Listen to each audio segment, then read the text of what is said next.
तो हिंदू और मुसलमान, हिंदू तो बेहतर थे, मुसलमान इतना पढ़ते नहीं होते थे, तो उन्हें अच्छा स्टेटस पर जॉब्स वगैरह नहीं मिलती थी, ओके, तो वो डायरेक्ट अंग्रेज़ों के साथ तहसीलदार बन गए, उनका नाम। यानी कि आप लोग सेटलर्स ऑफ रावलपिंडी जी, इस्लामाबाद। फिर ओके। यह है कि उनका मकसद था ये स्टडी। कौन सा ईयर होगा तकरीबन? ये देखिए 90s, पाकिस्तान early बनने 90s? 35 में जज्बात है या तो वही अर्ली तो 90s 35 में या, माइग्रेट होकर बिल्कुल सही है, अर्ली 90s, तो ये फिर पाकिस्तान बनने के करीब जी करीब। जी करीब जी। करीब का, तो वो एरा भी आप देख लें कि क्या है। हम्म। तो फिर जो मेरे चचा हैं उन्होंने पढ़ा इस्लामिया यूनिवर्सिटी पेशावर से, हम्म, मेरे फादर ने यहाँ गोल्डन कॉलेज था, हम्म, गार्डन कॉलेज है वो गोल्डन कॉलेज हम्म, है, हम्म, वहाँ से पढ़ा। सो अंग्रेज़ों के साथ जब आप उठते बैठते हो तो अच्छी मुख्तलिफ दोस्तों के साथ ठहरते थे। हमारी खुशकिस्मती कि वो मेरे परदादा दादा के यहाँ ठहरा करते थे, उनके हाथ में एक असा होती थी, वो कहीं भी क़याम करते थे।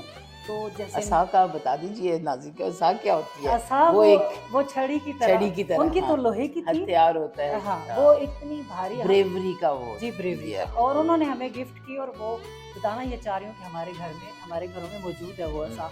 तो वो कहीं भी मिट्टी में टिकाते थे और ऊपर चांद की शक्ल का बना होता था, तो वहाँ अपना माथा टिका के तो वहीं वो इबादत किया करते। ओके। तो वहाँ